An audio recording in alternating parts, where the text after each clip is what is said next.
Welcome to the Clear Admit MBA Admissions Podcast. I'm Graham Richmond, and this special episode of the show features audio that we recorded at the MBA Fair in Boston.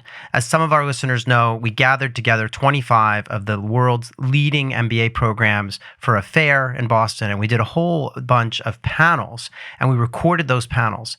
This episode in particular actually focuses on strategy consulting, and we had a special guest actually come to the fair precisely for this panel. Her name is Susan Caraviello, and she is the Vice President for Consulting Recruiting at Bain and Company.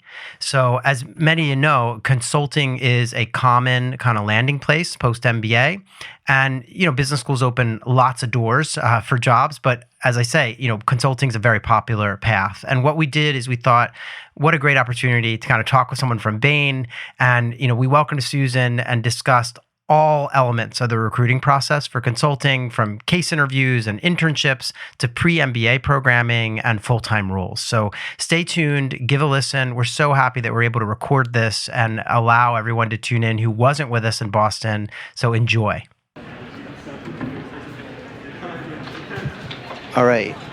Those of you who are here are obviously interested in strategy consulting, or at least curious about consulting as a career. I see some nodding heads. So I want to welcome Susan Caraviello. Am I saying that right? Yes. All right. So Susan is a vice president at Bain and Company, and she's focused on consulting recruiting.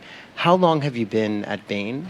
Believe it or not, I joined as a summer associate in the summer of 1990, so 35 years ago. Wow. In between my 2 years at business school. I went to Tuck, and even now I have trouble saying it's been 35 years, but it's flown by in a good way. And we should have had you in here in the last panel because there was an admissions director from Tuck here where you went, so I'll have to connect you later. But what I thought would be interesting to talk about today is just consulting it's a big track for people. Yes. I mean, it's probably the number one job. If we had to say what's the most common thing that people do after business school, consulting's way up at the top of the list. Yes. Some people do banking, but consulting's definitely, particularly of late, I feel like it's really taken the top spot.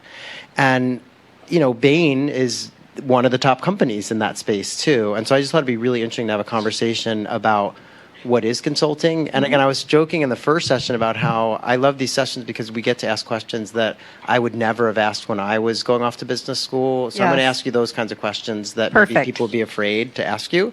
And so this first one is, what is strategy consulting? No one would ever dare ask you that because they probably want to pretend that they know. But what is it? Well, it was a good question because I was not aware of strategy consulting when I went to business school. And it really is helping CEOs solve their toughest problems. And it was attractive to me because you're exposed to a wide variety of industries, types of companies, types of problems, and it's felt in many ways like an extension of business school. I did not have a lot of great prior business experience before I went to business school, and I loved the variety of classes, the teamwork that you'll get involved with at business school. And so consulting, the more I learned about it, felt like, wow, this is kind of an extension in a more practical way of all this amazing stuff I'm learning in a similarly team-oriented, dynamic environment. And the learning curve to go from different type of project or company to a different problem that the CEO is facing was just an amazing opportunity to accelerate my learning and kind of build a real broad and deep, where I wanted to focus and specialize, business toolkit. So it will vary a little bit by where you end up in strategy consulting. But if you're looking to really focus on strategy consulting at the top firms, you will get an amazingly broad business foundation that is very attractive long-term if you end up wanting to stay like me. I did the partner track and was focused on CPG and retail for many years after I kind of explored what I liked and didn't like. Thought I might retire and ended up doing recruiting because I have always loved recruiting.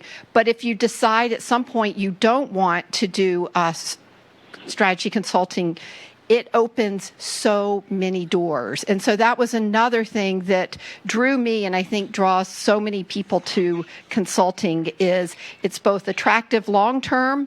You learn so much. You have opportunity to really make a rewarding impact and financial rewards that come with that. But also it's a great launching pad to go on to do all sorts of other type of work, both for corporations, private equity firms, nonprofits, you name it. Yeah, and I think I've heard this time and time again, this idea that you study all these different subjects in business school, and if you go to join a consulting firm afterwards, it's like you've been given a toolkit and you get to like try out each tool that you've been given as you work with different companies and try to help them solve problems. So it is a really great like finishing process. Exactly. And I hear over and over again, I have a lot of classmates from, I went to Wharton, and so many of them went to Bain, and then they ended up in very senior positions at big time companies. And I presume a lot of them were maybe former clients, right? So they did a big project for whoever it is, Disney, and then they end up in some role there. And so, as you say, it opens these doors. So I think it just seems like such a great way to go. I guess I still want to ask you this question, which is, what's a typical day like? What am I doing? I arrive at work, and like, can you just take me through, like, how am I spending my day if I'm a consultant? Sure. Let's imagine you're a relatively new consultant. It's a mix of analysis, data gathering. And when I say data gathering, it may be doing a big consumer research of customers of a company to understand how they're perceived in the marketplace to help us inform a growth strategy so we can understand what consumers think of the brand and help decide where the company can expand or enter new markets. Or it could be qualitative. You could be on a huge org design or transformation where you're looking at different ways other companies are organized and how effective they are. But part of your role will be kind of gathering data, whether qualitative or quantitative, pulling out the insights, because nowadays data's everywhere. What's hardest is to actually pull out meaningful insights. Then meeting with the team. Consulting is highly collaborative, and if you have a team of 5 or 6 people, you'll have several different work streams going on, and I might be doing the customer piece, someone else may be looking at another part of the problem, but we'll get back together frequently to share implications so we understand what it means for the overall answer. You'll be sharing preliminary insights with clients. You might have a client call that afternoon. Then you might be getting ready for a board meeting the next week. So again, you're starting to put together your storyline and how you want to communicate that to the board. So it's really a mix of analytics, client communication, and very quickly you'll also have the opportunity to supervise, because consulting firms hire both at the MBA and undergraduate level. So you may also have an undergrad working for you, and you're coaching them, you're teaching them what to do, how to present their work in the case team meeting. Excellent. I guess I also want to talk a little bit about strategy consulting. We've kind of established that it's a good destination, it's a popular destination, but I don't know if I'm allowed to mention this, but Bain is a great company, and there are 2 other companies, McKinsey and BCG, that candidates from business school are always talking about. Yes. And so I wonder if you could just elaborate, like, what's so great about working at a place like Bain, as opposed to maybe other consulting companies, but just like, why are people so drawn to these 3 companies and the type of work that they're doing? Sure. Well, McKinsey and BCG are the oldest, and they are great companies. And when you think about strategy consulting, there are a lot of players, but kind of as you mentioned, Graham, the big 3, a lot of people refer to it as MBB, McKinsey, Bain, BCG, are really in a class of their own, partly because of the history of attracting the top talent, having the top client relationships, and then more recently in the last 30 years delivering results. And so Bain is the new kid on the block, relatively speaking. Bill Bain spun out from BCG almost 50 years ago because, truthfully, I think it's harder these days to be in business school and differentiate among the three top firms because everybody's talking about it being a great place to learn and work. But when I was in your shoes, it was very different. It was much more of an expertise, giving gentlemanly advice to CEOs, and if they didn't do anything about it, well, that's not our problem as consultants. We just advise. We can't control what they do. And Bill Bain had this insight or this feeling that didn't feel very satisfying. So it sounds kind of corny, but he's like, I want results. I don't want to just generate reports and hopes good things happen, because typically they didn't if it was only involving the CEO at the top. So he had the insight to have a Bain team collaborating with clients at all levels of the organization, sharing the preliminary data, insights, recommendations, getting their buy-in, so truly collaborating, because if the junior frontline folks believed in the ideas and recommendations, then good things would happen. So now everybody talks about results. All three firms are focused on results and teaming.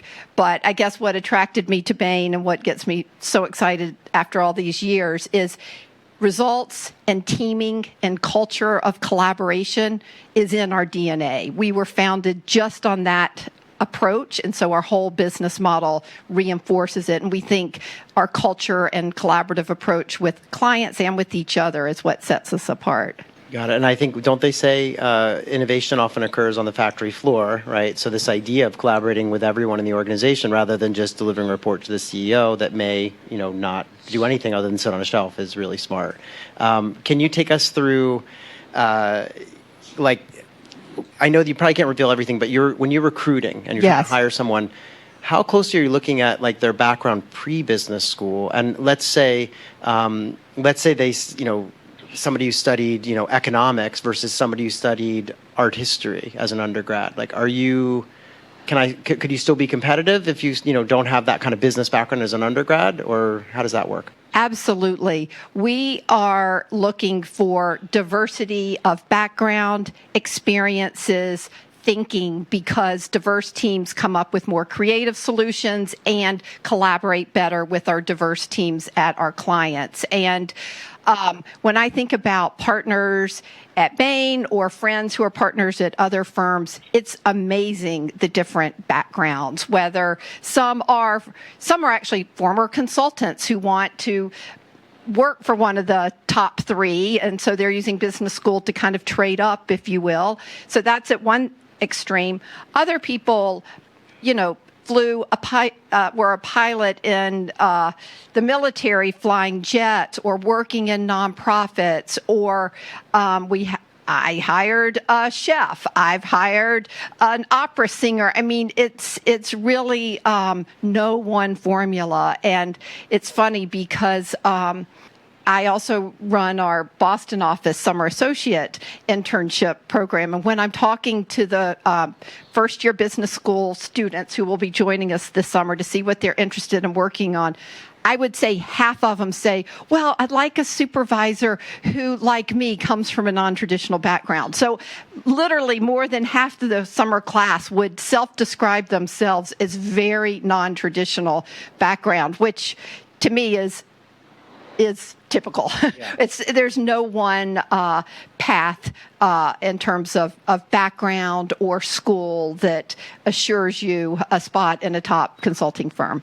And that's been a recurring theme. You weren't listening in the other panels, but we've talked a lot about the versatility of the MBA. You can come in from having done kind of anything. Yes.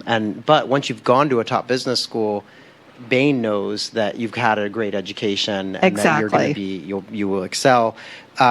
Let's talk more about recruiting, though. What's the can you just walk me through the sort of process? Let's say I get, let's say I come here to Sloan or go, to Harvard across town, wherever I'm going, a top MBA program. Bain's often recruiting. So what's the process look like mechanically? Sure. Well, one of the things that I think is great, that's very different now than when I went through the process, is it starts early, and there's so many opportunities to learn and get supported through the process. So all the top firms have programs even the summer before you start. So if you were going to go to business school, not this fall, but next fall, I would say take advantage of some of these early get to know us sessions. And I will preface this by saying these are all things that make you more familiar with the companies, more confident, but they are not, at least for the Bain, BCG, and McKinsey, they are not, you have to do all these things and you get a check mark if you show up, and if you don't show up, you're dinged. It's not that. But it is true that the more you get to know what is consulting, why you're particularly passionate maybe about one of the three firms, it just makes you a stronger, more compelling candidate, because the other ways you can get to know people and the process works is in the fall there will be on-campus presentations where they'll be sending representatives from different offices. I encourage you to go to those, to stay after, to talk one-on-ones. There will be coffee chats, virtual coffee chats, where you can sign up to talk one-on-one with a consultant in their first couple of years to ask them, like, what's it really like? What do you like about this? What don't you like? There are all sorts of other opportunities for case workshops and one-on-one case prep, where, again, we'll talk more about the interview process, but to start practicing. And so specifically in the fall or at business school, there are two ways to come into a top consulting firm. As a summer associate, you will turn in your resumes typically in the November timeframe of your first year at business school. And then for Bain, BCG, and McKinsey, all of the interviews for summer internships happen in January. Not all firms go back to campus for second year full-time recruiting. Bain does. We believe that there are some people who maybe just had a bad day when they showed up for interviews. And so we have partners who didn't get into Bain as a summer associate, but got in through full-time consulting. Other times people either were late to learn about consulting or wanted to try something different. And again, you can interview again or for the first time as a second-year student in the early fall. Okay. So it sounds like, there's work I could do beforehand in terms of getting to know the firm, coffee chats, et cetera, and then there's on-campus recruiting, either as a first year when I'm looking for that summer internship or as a second year to go Exactly. full-time. I don't know if you can share this, is there a percentage of people that if they do the summer, is the chance that they're going to get hired full-time post-MBA fairly high? I mean, are most of them coming back, or maybe you can't share that. I don't know. It is high. I don't want to speak for other firms, but I would say for Bain, it's extremely high. Mm-hmm. And in fact, because we're saving spots, knowing that even if 100% of our summer associates get full-time offers and accept, we still need more people and we'll go second year. The incentives are aligned. We want all of our summer associates to do well, to get offers, and to come back. And if so, we still need more people. Whereas some firms do most of their recruiting as summer interns, and so sometimes they just have a much bigger class and they make a little more cuts. But in general, they're high. At Bain, they're particularly high. Okay, good to know. So I don't know how much the audience knows about consulting interviewing, but I remember when I went to business school, there was all this talk about prepping for case interviews. Raise your hand if you know what a case interview is. So, okay. So people, okay. So, but I want you to take us through it, because I just remember being baffled by this, and then I went and did some interviews and understood. But it's, take us through, why do you do these things? Yes. Yeah. We do them because in many ways it does simulate taking a brand new problem, trying to boil it down to the essential pieces and kind of cracking the case, if you will. So the skills are transferable, and I like to think of it as an interesting business problem that you are working through. And at least at Bain, all of our cases are actual disguised real work that we have done. And so typically for, again, the top three firms, you'll have one round of interviews that are two cases. They're 40-minute interviews and then one experience interview. And for the cases, my strong recommendation is go to the case prep workshops, but then practice on your own. I will never forget, I went to my case prep workshop at Tuck, and I'm like, oh yeah, this makes sense. I see, I could get that. And they said, practice one with a friend. They asked me, they got a hold of a sample case, they asked me, and I remember I just went blank. I'm like, oh my God, I thought this was going to be easy, and now my mind is blank. I'll never get a job in consulting. So the key is to not only go to the case workshops, but then do live practice cases with your roommate, your classmate, your friend, because we don't want people to be formulaic. It's not so much about, do I use a certain structure? It's more like, okay, this is a problem about revenue growth. I could sell more, or I could increase the price, or do both. Like being able to bucket it in terms of breaking it down. There's usually some math, but again, it's not just a math test. It's more because you're trying to figure out, like, will this company be able to make enough money if they enter this new market? And so you will need to maybe do some price times quantity gets you your revenue and see if that's enough. And so we're looking for people that can think logically. You can share your thinking out loud. And that's why we do cases, because it is demonstrating your ability to have structured thinking and use some math to solve the problem, not math for math's sake. You do not need to be a math major to do well in case interviews, I promise.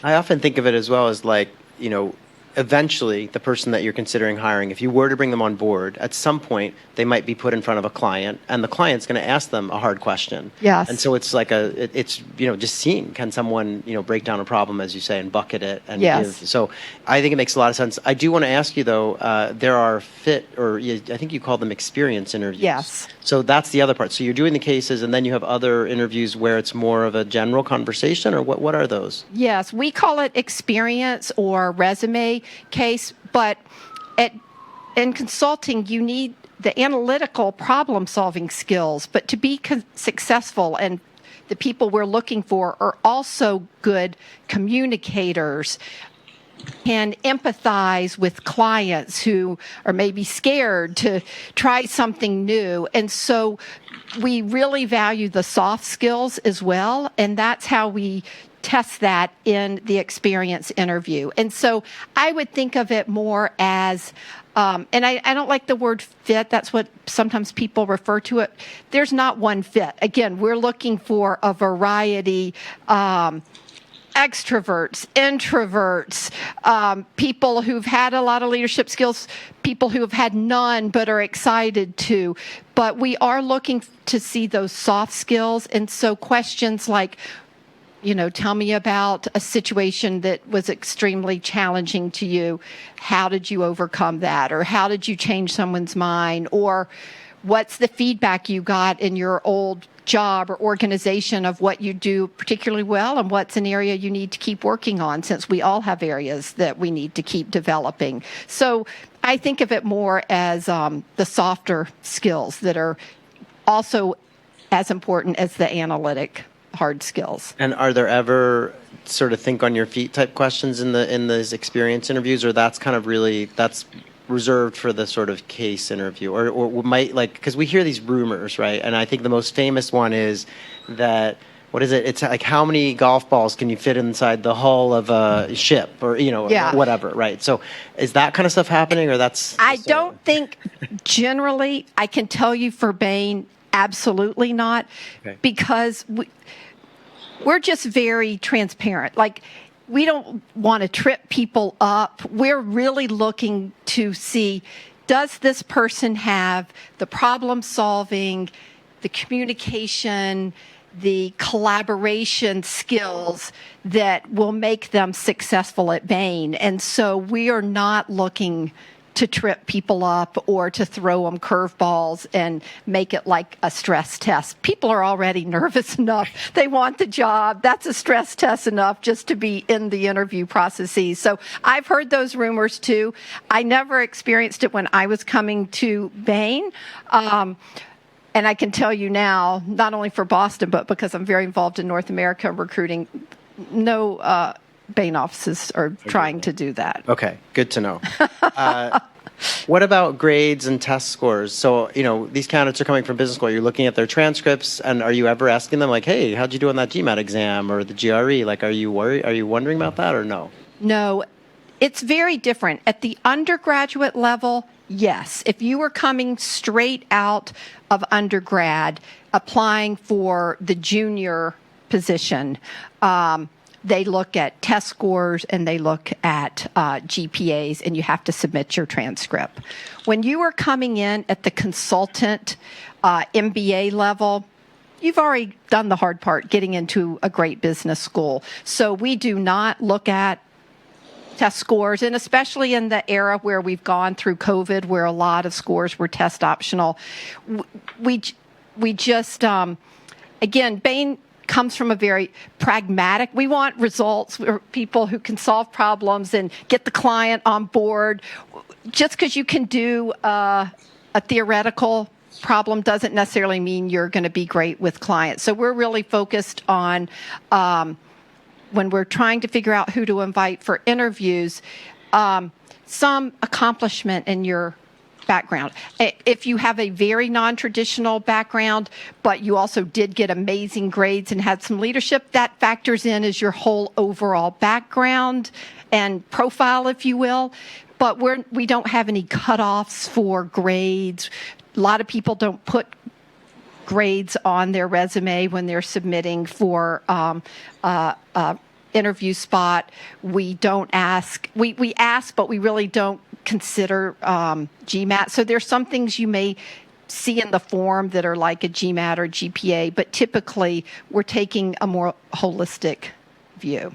And I guess, you're focusing on recruiting at a lot of really great schools. Yes. And so on some levels, I guess, I'm sure the admissions officers that we were talking to earlier would argue they've already done that work for you. Yes. They've kind of selected the best into their programs, and so you're then, benefiting. Well, that's the great thing about business school. Grades don't matter.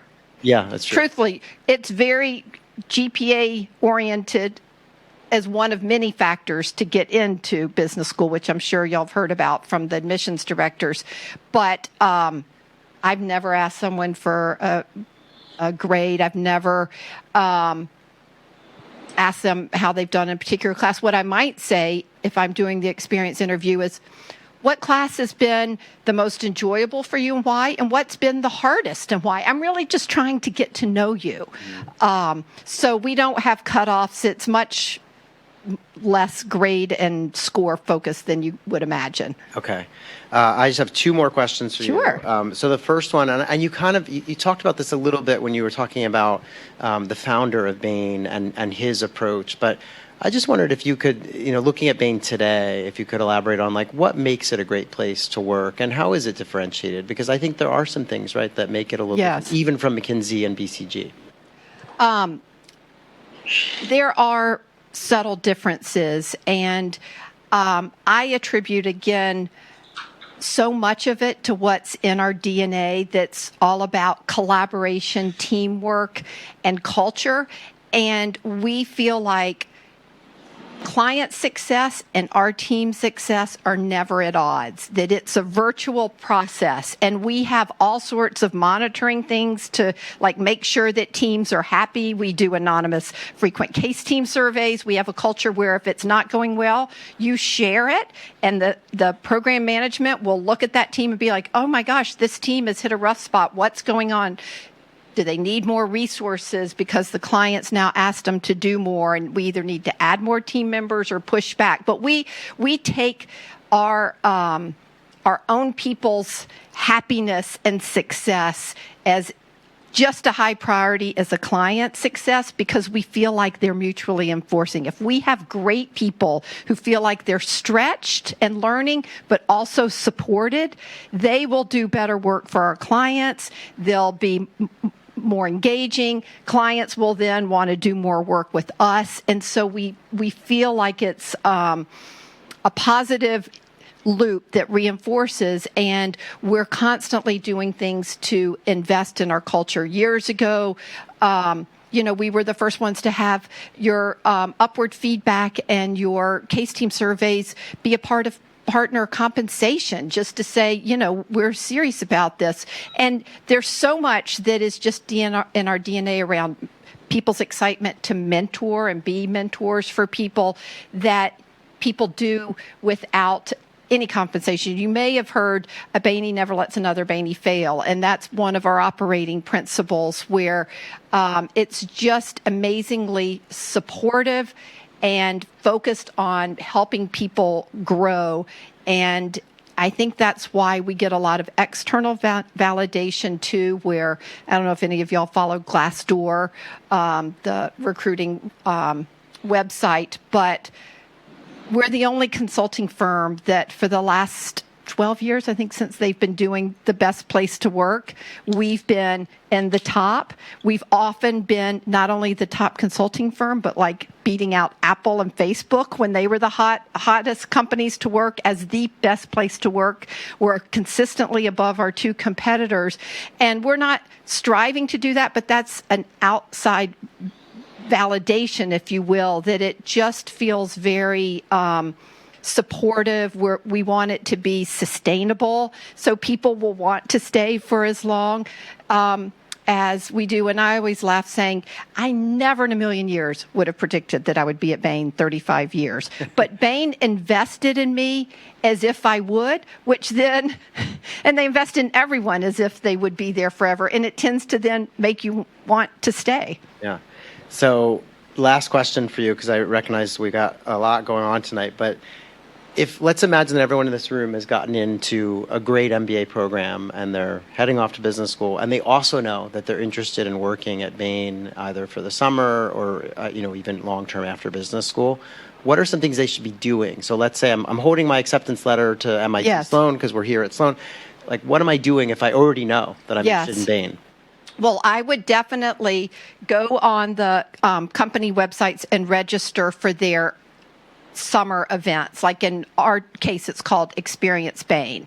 And starting soon, like in June, July, there will be events that you can dial in and some hosted by offices in person where you can attend and start to learn more about consulting in that particular firm. The other thing that I don't think gets mentioned much, but one piece of advice is don't just start thinking about consulting in which firm, but to the extent possible, have a decent idea of where you want to live post-business school. Things will change. I met my husband this summer. I didn't meet him at Bain, but when I was a summer intern, I met him in Boston.